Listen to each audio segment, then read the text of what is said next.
জিহ্বার অপরাধ থেকে যেহেতু বাঁচবেন, রমজানের প্রথম রাত শুরু হইলে ইবলিস কিন্তু বন্দী। এখন ইবলিস এখন থেকে কিছু মানুষ তৈরি করে যাইতেছে, আমি তো থাকবো না, তোমাদেরকে কিছু দায়িত্ব বুঝাই দিতেছে। রমজান এই দায়িত্বগুলো পালন করার জন্য আপনাদের কাছে আসবে অনেকে। যেমন আপনি কোরআন পড়তেছেন মসজিদে বসে বসে, নিয়ত করছেন 3 পারা পড়বেন।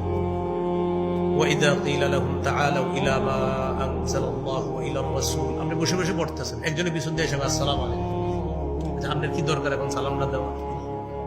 না পড়তেছে, আজাক দিছে সালাম, তো সালামের জবাব নিয়ে বলতেছে ভাই তেলাওয়াত করতেছে। আচ্ছা করেন, একটু কথা আছে। তো উনি নিয়ত করছে কয় পারা পড়বেন?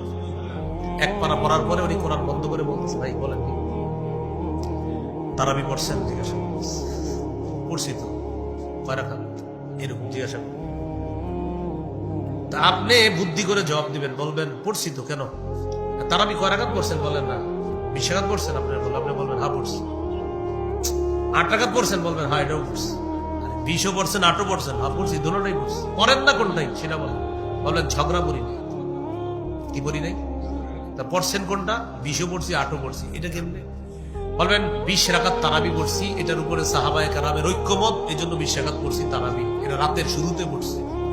আর সাহারির সময় যেহেতু আল্লাহ উঠায় দেয় ডেলি, এই জন্য সাহারির সময় 8 রাকাত তাহাজ্জুদ পড়ছি, এটা নবী সারা বছর পড়তেন 12 মাস, এই জন্য পড়লাম। তো এখন উনি আসছিল আপনার কোনো কারণে কিছু একটা বলার জন্য, আপনি বলবেন 20 পড়ছেন? হ্যাঁ পড়ছি। 8 পড়ছেন? পড়ছি। আরে 2টাই পড়ছেন? জি পড়ছি, আমি আরো 2 পারা পড়বো, আপনি যান।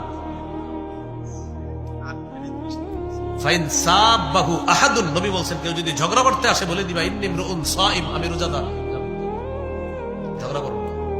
তাহলে আমি আপনাদেরকে বলে দিলাম 20ও পড়বেন 8ও পড়বেন, 20 পড়বেন তারাবি, এটা হলো রমজানের আমল, আর তাহাজ্জুদ পুরা 12 মাসের আমল। এখন আপনি বলবেন হুজুর 12 মাস তো পড়ি না, চেষ্টা করেন পড়ার জন্য।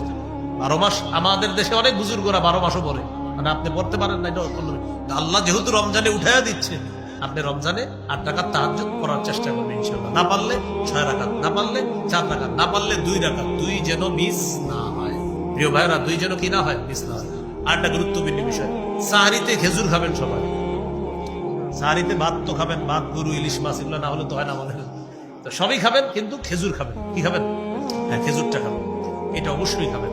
নবীজি বলেছেন নি'মা সাহুরুল মুমিনি আত-তামার, মুমিনের কতই না উত্তম খাদ্য হলো খেজুর। সাহারিতে খেজুর খাওয়া এটা মুমিনের কতই না উত্তম খাদ্য। তাহলে আমরা খেজুরটা খাবো সাহারিতে, এটা রাখবো। কেন? কোনো কেন নাই, আমার নবী খেয়েছেন, আমি খাবো, এই জন্য। মনে থাকবেন ইনশাআল্লাহ। রমজানে কেউ যদি কথা বলতে আসে বলবেন কি 100 বার সুবহানাল্লাহ কথা বলতে আসে। যদি আরো বলে কথা বলতে চায়, ভাই একটু কিলবিল করতেছে মুখটা, ঠিক আছে 100 বার আল্লাহু আকবার। আরে ভাই পড়ছি তো, আরো আবার বলবে লা ইলাহা ইল্লাল্লাহ 100 বার। তো করার পর আপনার বলবে ভাই মুখ তো চলতে চায় না, আলহামদুলিল্লাহ 100 বার। এরপরে আবার বলবে ভাই কথা বলতে মন চায়, কোরআন খুলে দিয়ে বলবে বড় বড় পড়তে থাকবে। একটু পরে বলবে ভাই পড়ছি ভালো লাগতেছে না, একটু কথা না জায়গা বলবে না, বলবে কথা বলতে বলবেন বোমা। কি বলবেন? কথা বলবো। কেন ভাই? ভাই কথা ভালো কথাও বলা যায় রমজানে, কিন্তু তুমি কোন ভালো কথা বলার পরে আবার হঠাৎ কি জানি শুরু করো, গীবত হয় কিনা। আমরা মূলনীতি শিখছি, রোজা হলো জাহান্নাম থেকে বাঁচার ঢাল, এটা ছিদ্র হয় গীবত আর মিথ্যা দিয়ে, মিথ্যা আর গীবত হয় জিহ্বা দিয়ে। এই জন্য তুমি যেহেতু জিহ্বা চালাইতেছো, সুবহানাল্লাহ দিয়ে চালাও, আল্লাহ আকবার দিয়ে চালাও, আলহামদুলিল্লাহ দিয়ে চালাও, লা ইলাহা ইল্লাল্লাহ দিয়ে চালাও, কোরআন দিয়ে চালাও। ভাই অনর্থক কথার যদি নিয়ত করে থাকো, আল্লাহর রাস্তায় এখান থেকে যাও, না হয় ঘুমায় থাকো, আমি উঠে দিব তোমাকে। মনে থাকবেন ইনশাআল্লাহ। তাহলে ভাই রমজানটা কাটানোর চেষ্টা করবেন খুব ভালোভাবে, আল্লাহ তৌফিক দান করেন।